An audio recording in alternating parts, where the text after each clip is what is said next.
When that old chariot comes, I'm going to leave you. I'm bound for the promised land. Friends, I'm going to leave you. Growing up in such a brutal community shaped Harriet Tubman's views about slavery in society. When she was a child, Tubman was sent to perform labor on the Broders plantation. She was very kind-hearted, but sometimes it resulted in beatings. One of the women she worked for would whip her when she was not able to stay awake all night, rocking the infant so it wouldn't cry. Later, around age 14, Tubman suffered a harsh head injury when an overseer that was trying to beat a slave accidentally struck her with a weight as the slave tried to escape the beating. Seeing the people around her in such poor condition as a result of slavery, she knew this cruel labor must be stopped. Harriet Tubman not only stood up for her beliefs but also fought to make them come true. Her heroic actions were a turning point and changed history.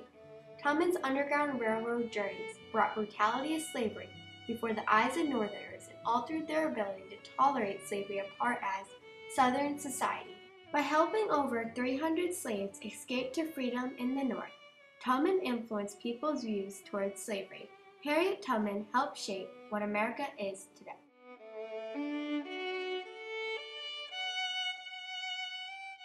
Their conspiracies and insurrections, individual struggles, systematic flights, maroon communities, efforts to buy freedom, cultural solidarity, creation of anti-slavery organizations and publications, all preceded white involvement.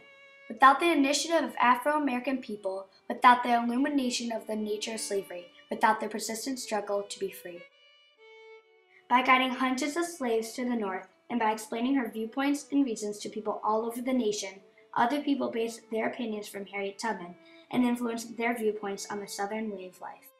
The abolition movement, a movement where people who wanted to end slavery spoke out, started in 1800 and continued to 1870 when slavery was outlawed by the 13th Amendment.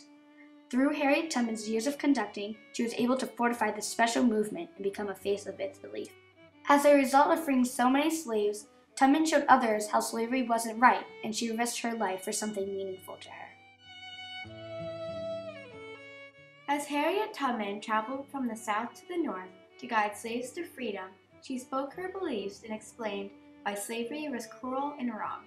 Word spread, and many people based their opinions off her actions, experiences, and words. She also provided proof of the slaves' harsh treatment from the slaveholders through their bruises and whip marks. This evidence influenced many Northerners' perspectives on Southern society and labor. One woman in particular took advantage of Harriet's physical evidence. Harriet Beecher Stowe, a white woman writer, wrote and published Uncle Tom's Cabin in 1852, a year after Harriet Tubman's journeys started to have a recognizable effect on the slave population in the South. Stowe wanted to take a stand against slavery and express her opinions through writing. This book, along with Harriet Tubman, helped convert thousands of people to change and have similar beliefs. Since Harriet Tubman smuggled slaves up to the North with the bruises and scars to symbolize their traumatic experiences, Stowe was able to not only base information off the slaves Tubman had helped, but was also able to make her stories plausible. Harriet Tubman showed Stowe and several others that standing up for her values could make a difference. Stowe followed in Tubman's footsteps and tried to have an effect on society by presenting her outlook. After the hundreds of slaves Harriet Tubman helped across the country to the North from the South, her actions inspired abolitionists like John Brown to take action. John Brown was one of many to realize her great actions and beliefs of anti-slavery. In 1858, John Brown, a white man who planned to set up armed forts in the Appalachian Mountains to help slaves escape, met Harriet Tubman. He was very inspired by her courageous actions and even called her General Tubman. In 1859, wanting to express his strong beliefs as she did, he led a raid on Federal Arsenal at Harper's Ferry in Virginia. There he tried to capture weapons to attempt the slave uprising. Northerners heard his name and thought of a hero because many honored him.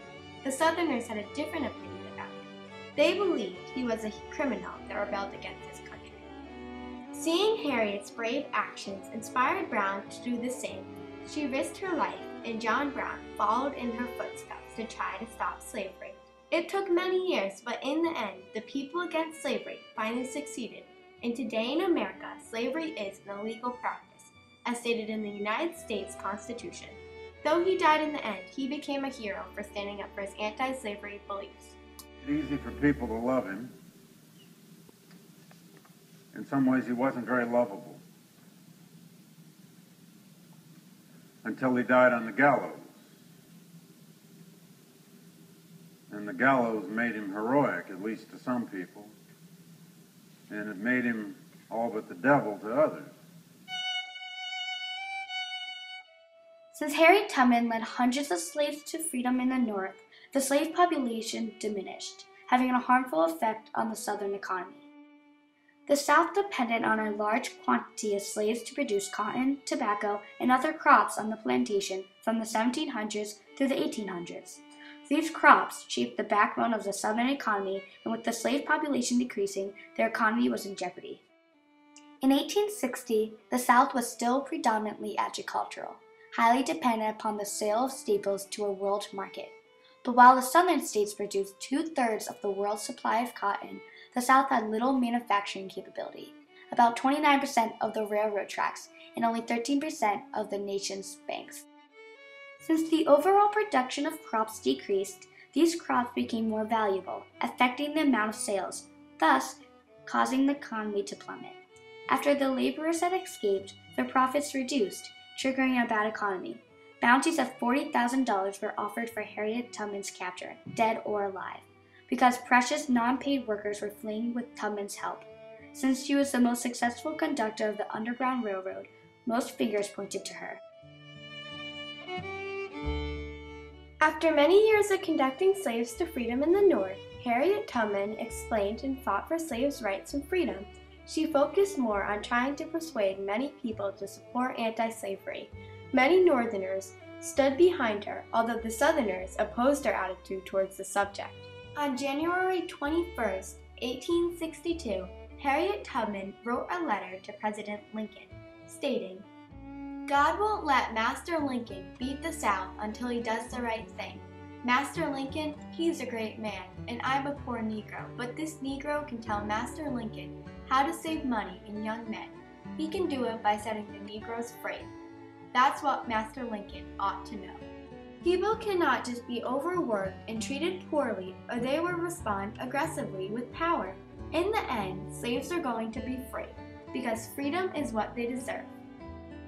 On January 1, 1863, President Abraham Lincoln, who didn't agree with slavery, issued the final Emancipation Proclamation, so slaves in areas of rebellion would be set free.